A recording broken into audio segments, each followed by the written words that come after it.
ഫലസ്തീൻ രാഷ്ട്രത്തിന് വഴിയൊരുങ്ങാതെ ഇസ്രായേലുമായി ബന്ധമുണ്ടാകില്ല എന്ന് സൗദി അറേബ്യ. നയതന്ത്ര ചാനൽ വഴി നിലപാട് വൈറ്റ് ഹൌസിനെ സൗദി അറേബ്യ അറിയിച്ചു. സൗദി കിരീടാവകാശിയുടെ സന്ദർശനത്തിന് മുന്നോടിയായാണ് നിലപാട് വ്യക്തമാക്കിയത്. കൂടുതൽ പ്രതികരണങ്ങൾ ഒഴിവാക്കാനാണ് നിലപാട് വ്യക്തമാക്കുന്നതെന്നും സൗദി ഉദ്യോഗസ്ഥർ വ്യക്തമാക്കി. ഇസ്രായേൽ ബന്ധത്തിന് സൗദിയുടെ ഉപാധികൾ കിരീടാവകാശിയുടെ യുഎസ് സന്ദർശനത്തിൽ ചർച്ചയാകും. അബ്രഹാം അക്കോർഡിലേക്ക് സൗദി ഉടൻ എത്തുമെന്ന് ട്രംപ് പ്രതീക്ഷ പറഞ്ഞിരുന്നു. അഫ്താബ് റഹ്മാൻ സൗദിയിൽ നിന്ന് വിവരങ്ങൾ നൽകാനായി ചേരുന്നുണ്ട്. അഫ്താബ്, ഇപ്പോൾ ഫലസ്തീൻ രാഷ്ട്രത്തിന് വഴിയൊരുങ്ങണമെന്നുള്ളൊരു ആവശ്യം തന്നെയാണ് സൗദി മുന്നോട്ട് വെക്കുന്നത്. പക്ഷേ സ്വതന്ത്ര ഫലസ്തീൻ എന്നുള്ളത് ഒരിക്കലും അംഗീകരിക്കില്ല എന്നാണ് ഇസ്രായേലിന്റെ നിലപാട്. എന്താണ് സൗദിയുടെ ഒരു നിലപാട് എന്ന് പറയുന്നത്? ഇപ്പോൾ വൈറ്റ് ഹൌസിനെ ഔദ്യോഗികമായി തന്നെ വിവരങ്ങൾ അറിയിച്ചിട്ടുണ്ടോ?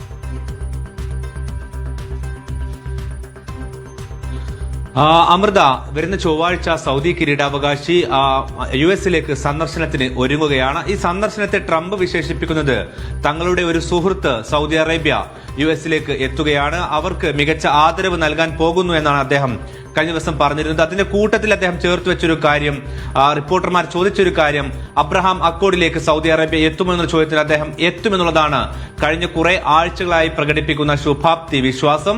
പക്ഷേ ഒക്ടോബർ 7 ശേഷം അറബ് മേഖലയിൽ സ്ഥിതി വ്യത്യസ്തമാണ്. വിവിധ നയതന്ത്ര ഉദ്യോഗസ്ഥർ വഴി സൗദി അറേബ്യ ഇപ്പോൾ യുഎസിനെ അറിയിച്ചിരിക്കുന്നത് ഇസ്രായേലുമായി നയതന്ത്ര ബന്ധത്തിലേക്ക് പോകണമെങ്കിൽ അതിന് സൗദി അറേബ്യയുടെ ഉപാധികൾ അംഗീകരിക്കണം എന്നുള്ളതാണ്. ആ ഉപാധികളിൽ ഏറ്റവും പ്രധാനപ്പെട്ട 4 എണ്ണം. ഒന്ന്, സ്വതന്ത്ര ഫലസ്തീൻ രാഷ്ട്രം പിറക്കണം, അതായത് ദ്വിരാഷ്ട്ര ഫോർമുല. ഫലസ്തീനും ഇസ്രായേലും ഒരുപോലെ സഹവർത്തിച്ച് നിൽക്കുന്ന ഒരു അന്തരീക്ഷത്തിലേക്ക് ഫലസ്തീൻ രാഷ്ട്രം രൂപീകരിക്കപ്പെടണം. 2, നിലവിൽ ഗസയിലെ ആക്രമണത്തിന്റെ പശ്ചാത്തലത്തിൽ അവിടെ ഒരു അന്താരാഷ്ട്ര സേനയെ രൂപീകരിക്കണം. 3, ഗസ ഉൾപ്പെടെയുള്ള മുഴുവൻ ഫലസ്തീൻ പ്രദേശത്തേക്കും കൃത്യമായ ഒരു ഭരണ സംവിധാനം, അത് പലസ്തീൻ അതോറിറ്റിക്ക് കീഴിൽ വരണം. 4, ഇവിടെയുള്ള ഇസ്രായേലിന്റെ അധിനിവേശ നടപടിക്രമങ്ങൾ പൂർത്തിയാക്കണം. ഈ ഉപാധികളാണ് സൗദി അറേബ്യ മുന്നോട്ട് വെച്ചിരിക്കുന്നത്. എന്ന് വെച്ചാൽ ഇതൊരു നിലക്കും ഒരുപക്ഷെ ഇസ്രായേൽ അംഗീകരിക്കാൻ ഇടയില്ലാത്ത കാര്യമാണ്.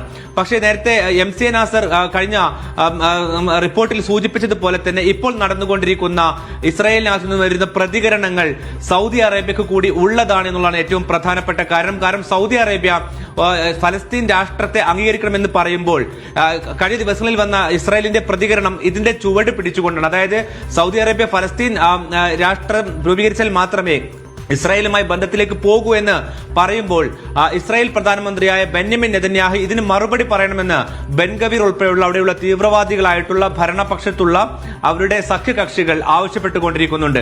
ഏതായിരുന്നാലും യുഎസിനെ സംബന്ധിച്ചിടത്തോളം വളരെ നിർണായകമാണ് ഇസ്രായേൽ സൗദി ബന്ധം. കാരണം മേഖലയിൽ ഇറാനെതിരായ ഇറാന്റെ കീഴിലുള്ള അച്ചുതണ്ടിനെതിരെ ഒരു ശക്തമായിട്ടുള്ള പ്രതിരോധം തീർക്കണമെങ്കിൽ സൗദി അറേബ്യയും ഇസ്രായേലും കൈകോർക്കണമെന്നുള്ളതാണ് ട്രംപിന്റെ താല്പര്യം. പക്ഷേ ആ താല്പര്യത്തിന് ചില വിട്ടുവീഴ്ചകൾ ഇസ്രായേൽ നൽകേണ്ടി വരും. അതിൽ ഏറ്റവും പ്രധാനപ്പെട്ടത് ഫലസ്തീൻ രാഷ്ട്രത്തിലേക്കുള്ള ചുവടുവെപ്പാണ്. അത് നടക്കാതെ സാധിക്കില്ല എന്നുള്ളതാണ് ഇപ്പോൾ സൗദി അറേബ്യ ആവർത്തിക്കുന്നത്.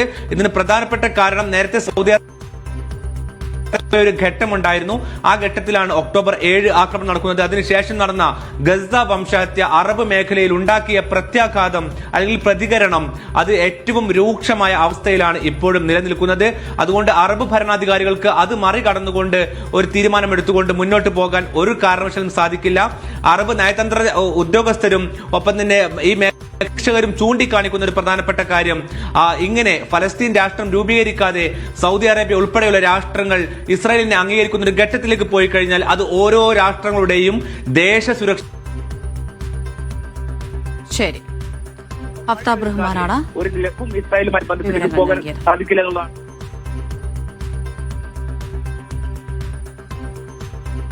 അഫ്താബ് തുടർന്നോളൂ.